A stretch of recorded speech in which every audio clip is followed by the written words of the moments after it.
Topic: The Ark of Covenant. जब तक Israel अपने वादे पर डटा रहता। आगे आने वाला इतिहास ये दिखाने वाला था कि लोगों के फैसले उन सब चीजों को कैसे बदल देते हैं जो परमेश्वर ने बनाई थी, यहाँ तक कि संदूक के भविष्य को भी।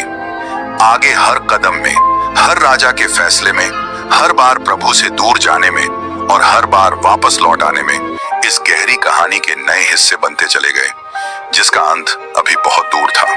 जब हम पीछे देखकर सिनै पहाड़ पर पहली बुलाहट से लेकर संदूक के गायब होने के उस सन्नाटे तक सोचते हैं, तो एक सच बाकी सबसे ऊपर बना रहता है। वो मौजूदगी जो इस्राएल को रेगिस्तान में रास्ता दिखाती रही, जिसने देशों के खिलाफ फैसले लिए, जिसने नामुमकिन रास्ते खोले और जो सबसे पवित्र जगह में ठहरी रही, वो कभी भी किसी एक चीज या किसी एक सामान पर टिकी नहीं थी। संदूक एक निशान था, एक परछाई थी और किसी बड़ी बात की शुरुआत का इशारा था।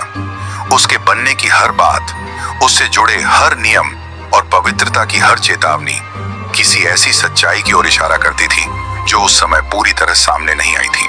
ये सब अपने आप में अंत नहीं था, ये सब इंसान के दिल को तैयार कर रहे थे उसके लिए जो आने वाला था, सच्चा इम्मानुएल, वो परमेश्वर जो हमारे साथ रहता है।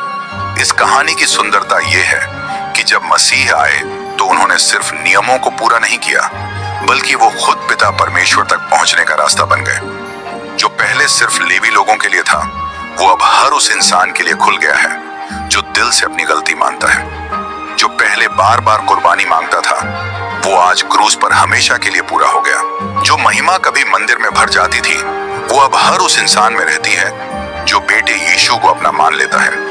पर्दा फट चुका है, दूरी खत्म हो चुकी है। सबसे पवित्र जगह अब कोई दूर की जगह नहीं रही, बल्कि यीशु के खून की वजह से हर किसी के लिए खुली सच्चाई बन चुकी है। और इसलिए संदूक बाइबल की कहानी से धीरे धीरे गायब हो जाती है, क्योंकि उसका काम उसी वक्त पूरा हो गया जब यीशु ने वो सब पूरा कर दिया जिसका वह निशान थी। और इन सारी बातों के बीच एक सवाल बहुत दिल से निकलता है, अगर परमेश्वर ने इंसान के पास आने के लिए सब कुछ कर दिया, तो आज आपको उनके पास आने से कौन रोक रहा है? कोई नहीं, सिर्फ आपका अपना दिल। जो कहानी हमने सुनी है वो सिर्फ पुरानी बातें नहीं है, या कोई ज्ञान की बात नहीं, या सिर्फ जिज्ञासा भी नहीं। वो एक बुलावा है, एक प्यार से की गई याद दिलाने वाली बात कि वही मौजूदगी जो इजराइल के साथ चली थी, आज भी जिंदगियां बदलने के लिए तैयार है।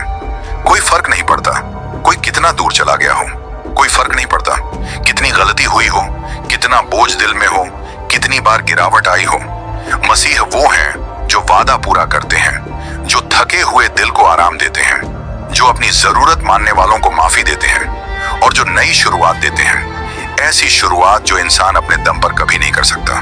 और शायद ये सुनते सुनते आपके अंदर भी कुछ जाग उठा हो। शायद आपने अपने दिल में ये बात महसूस की हो कि इजराइल की तरह आप भी परमेश्वर के आसपास तो चलते रहे, लेकिन दिल पूरा उन्हें नहीं दिया। शायद आप रास्ता जानते थे, लेकिन दूसरी चीजों को उस जगह बैठने दिया जो सिर्फ प्रभु की है। या हो सकता है आज पहली बार सब कुछ साफ साफ समझ आ रहा हो।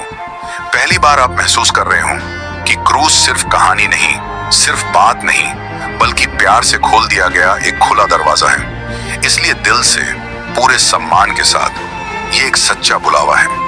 क्या आप यीशु मसीह के पास फिर से लौटना चाहते हैं, कुछ समय दूर रहने के बाद?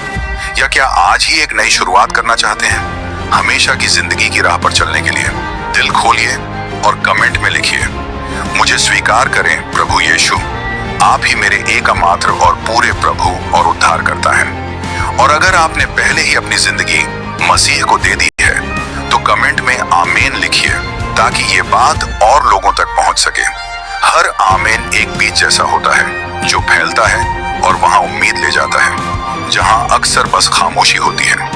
वही परमेश्वर जिसने इजराइल को रास्ता दिखाया, जिसने मूसा से बात की, जिसने बसालेल को चुना, जिसने दीवारें गिरा दी और जो तब भी वफादार रहा जब लोग चूकते रहे, वो आज आपके दिल को संभाले।